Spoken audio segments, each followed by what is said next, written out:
किस तरीके से हमने ये मॉड्यूल डिजाइन किया है, कैसा ये वर्क करता है टैली के ऊपर। ठीक है, तो ये हमारा मॉड्यूल जो है tally ERP9 and tally prime दोनों में अवेलेबल है।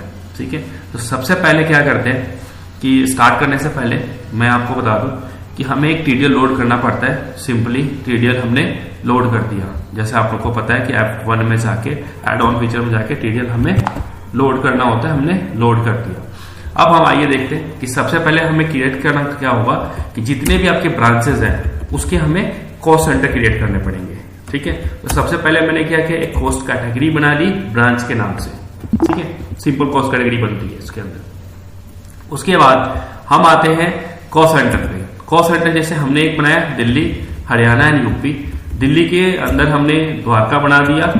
ठीक है, अब जैसे इस तरीके से हमने द्वारका अंडर दिल्ली, सेम हरियाणा गुड़गांव को हमने कर दिया हरियाणा के अंदर, क्योंकि सब ब्रांचेस भी होते हैं।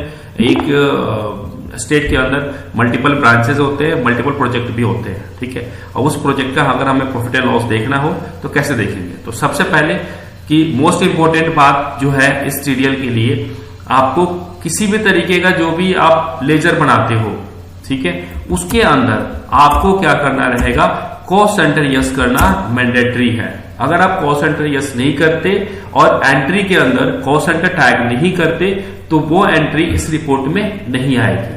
ठीक है, तो सबसे पहले कॉस्ट सेंटर सारे लेजर में हमने यस करना जरूरी है, तो मैंने इस तरीके से यस कर दिया है। ठीक है, तो सिंपल जैसे हम नॉर्मल एंट्री वगैरह बनाते हैं वैसे हम एंट्री बनाएंगे। तो सबसे पहले एक चीज आपको दिखाना चाहता हूं मैं इसमें कि हम जो है लेजर की ओपनिंग बैलेंसेस भी डाल सकते हैं ब्रांच वाइज। वो कैसे डाल सकते हैं, लेजर पे जाते हैं, जैसे मैंने कहा यहाँ पे दिल्ली का कस्टमर है कोई। ठीक है, मैंने क्या 1000 का इसका ओपनिंग बैलेंस है। ठीक है, हमने क्या करना है 500 रुपए हमने डेबिट बैलेंस कर दिया यहाँ पे आपका, तो ये हमारा ओपनिंग बैलेंस दोनों स्टेट में डल गया। कैसे देखेंगे, अब ये ब्रांच पे दिखाता हूं मैं आपको किस तरीके से दिखेगा ये ओपनिंग बैलेंस। ट्रायल बैलेंस में चले जाते हैं। ठीक है, दिल्ली का देखते हैं, दिल्ली में आपको ये दिखा रहा है। ठीक है, 500 का ओपनिंग बैलेंस आपको शो कर रहा है। ठीक है, ये ओपनिंग बैलेंस आपका आ गया। इसी तरीके से हरियाणा में देखेंगे तो हरियाणा में भी शो करेगा ये आपको, हरियाणा में भी आपको शो करता है यहाँ पे। ठीक है, तो ओपनिंग बैलेंस इस तरीके से आप डाल दो। कॉन्सोलिडेटेड देखोगे तो एक साथ आपको कॉन्सोलिडेटेड दिखा देगा। ठीक है, तो ट्रायल बैलेंस अगर हम कॉन्सोलिडेटेड देखते हैं तो हम डिस्प्ले मोर रिपोर्ट ट्रायल बैलेंस, तो आपका ओपनिंग बैलेंस जो भी होगा यहाँ पे शो कर जाएगा। ठीक है, तो आइए करते हैं कैसे हम इसमें। तो सबसे पहले कुछ एंट्रीज मैंने पहले कर दिया था, अब उसको डिलीट करता हूं और आपको फिर फ्रेश एंट्री करके दिखाता हूं। ठीक है, तो सबसे पहले हम क्या करते हैं, एक स्टार्टिंग करते हैं परचेज से। ठीक है, इनके परचेज मान लो मैंने एक परचेज बनाई। ठीक है, और मैंने ले लिया यहाँ पे दिल्ली कस्टमर को, सॉरी सप्लायर से मैं परचेज कर रहा हूँ। ठीक है, और यहाँ पे हमने दिल्ली के सप्लायर से परचेज किया, परचेज टैक्सेबल लगा दिया हमने, और हमने किस ब्रांच के लिए किया वो ब्रांच का हमने यहाँ पे दिखा दिया। ठीक है, अगर हमें देखना है तो किसके लिए कर रहे हैं, तो हमने कर दिया दिल्ली के लिए। ठीक है, और हमने यहाँ पे टैली ले ली सॉफ्टवेयर एक, यहाँ पे हमने मान लो 2000 रुपये दे दिया। ठीक है, सिंपल CGST टैक्स लगा दिया, SGST टैक्स लगा दिया, और सिंपल एंट्री करते जैसे आप एंट्री करते हो बाकी। ठीक है, एक और हमने बनाई, सेम सप्लायर से परचेज किया, सेम थिंग करेंगे हम यहाँ पे भी। यहाँ पे हमने ले लिया द्वारका। ठीक है, सब ब्रांच के लिए, तो इसके लिए हमने यहाँ पे 10 क्वांटिटी कर दी। ठीक है, तो ये हमारा इस तरीके से परचेज हमने चढ़ा दिया। ठीक है, अब आते हैं, ये तो हो गया हमारा परचेज। ठीक है, इनकेस अगर हमें सेल करना है तो सेल भी करके दिखा देते हैं आपको। मान लो हमने किया दिल्ली से दिल्ली कस्टमर को सेल। ठीक है, यहाँ पे हम चले गए, सेल्स टैक्सेबल ले लिया। नॉर्मल जो एंट्री होती है जैसी कि वैसे करनी है आपको। यहाँ पे दिल्ली, ठीक है, यहाँ पे स्टॉक पे गए, यहाँ पे आपको मान लो एक क्वांटिटी बेच दिया मैंने 500 की, और हमने टैक्स लगा दिया। यहाँ पे इस तरीके से टैक्स लगा दिया। ठीक है, अब आते हैं फिर दोबारा एक और एंट्री करते हैं। दिल्ली के ही बेचेंगे हम, दिल्ली कस्टमर को ही बेचते हैं, और हमने ले लिया दिल्ली कस्टमर, यहाँ पे सेल्स टैक्सेबल, एंड यहाँ ले लिया हमने द्वारका के लिए सेल कर दिया। ठीक है, और यहाँ हमने यहाँ पे इस तरीके से एंट्री कर दी। 11 क्वांटिटी 1 क्वांटिटी माइनस में चला गया, कोई नहीं, यहाँ पे हमने इस तरीके से कर सकते हैं, नॉर्मल एंट्री जो करते हैं हमने कर दी।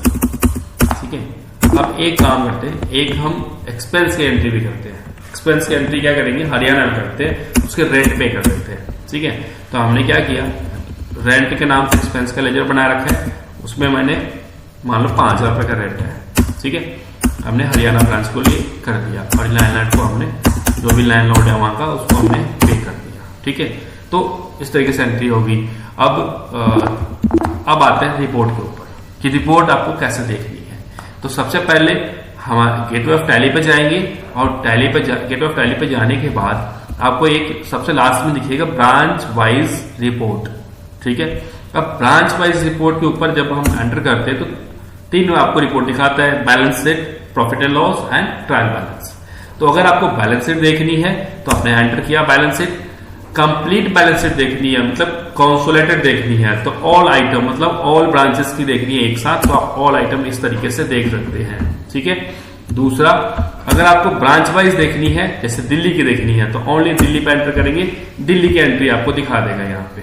ठीक है, इसी तरीके से प्रॉफिट एंड लॉस की बात करूं तो प्रॉफिट एंड लॉस भी दिल्ली में जो भी एंट्री होगी दिल्ली की, वो दिल्ली की एंट्री दिखा देगा आपको। ठीक है, अब दिल्ली के अंदर मैंने कहा एक ब्रांच के अंदर सब ब्रांच भी है, तो मुझे केवल ओनली एक ब्रांच का देखना है या एक प्रोजेक्ट का देखना है। तो इस तरीके से द्वारका में प्रोजेक्ट है मेरा या द्वारका में जो ब्रांच है उसका देखना है, तो मैंने द्वारका पर क्लिक किया, एंटर किया, आपको ओनली द्वारका का आपको यहाँ पे दिखाएगा। जैसे ये सेल किया था हमने द्वारका में, ये द्वारका का दिखा देगा। ठीक है, इस तरीके से परचेज किया था हमने, तो परचेज का भी दिखा देगा द्वारका का। ठीक है, तो जो भी हमारी एंट्री होगी वो कंप्लीट आपको ब्रांच वाइज दिखा देगा यहाँ पे। ठीक है, इस तरीके से हरियाणा में हमने क्या किया था, ओनली 5,000 की इनडायरेक्ट एक्सपेंस की एंट्री डाली थी, वो आपको दिखा रहा है। ठीक है, अब आता है ट्रायल बैलेंस कैसे शो करते हैं। ट्रायल बैलेंस भी आप सेम इस तरीके से देख सकते हो, दिल्ली का दिल्ली में दिखा देगा, द्वारका का द्वारका में दिखा देगा, हरियाणा का हरियाणा में दिखा देगा। ठीक है, इसको डिटेल्ड करके भी आप देख सकते हो। ठीक है, नॉर्मल आप जो भी डिटेल करके देखना चाहो, जो नॉर्मल रिपोर्ट होती है उस तरीके से आप इसको देख सकते हो। तो ये है हमारा ब्रांच वाइज रिपोर्ट। आप इसको ब्रांच वाइज रिपोर्ट बोल सकते हैं, cost centre wise profit and loss trial balance आप बोल सकते हैं, या प्रोजेक्ट वाइज भी यूज कर सकते हैं। तो इसी को आप जो है अपने प्रोजेक्ट की प्रॉफिट एंड लॉस निकालने के लिए, ट्रायल बैलेंस निकालने के लिए, बैलेंस शीट देखने के, मतलब branch wise, project wise and cost centre wise, ये तीनों के लिए आपको ये रिपोर्ट मिल जाएगी, profit and loss and trial balance. जो मोस्टली लोगों के डिमांड होता है कि प्रॉफिट एंड लॉस देखना है मुझे प्रोजेक्ट वाइज, ठीक है, ट्रायल बैलेंस देखना है मुझे प्रोजेक्ट वाइज, तो आप ये देख सकते हो। ठीक है, अगर आपको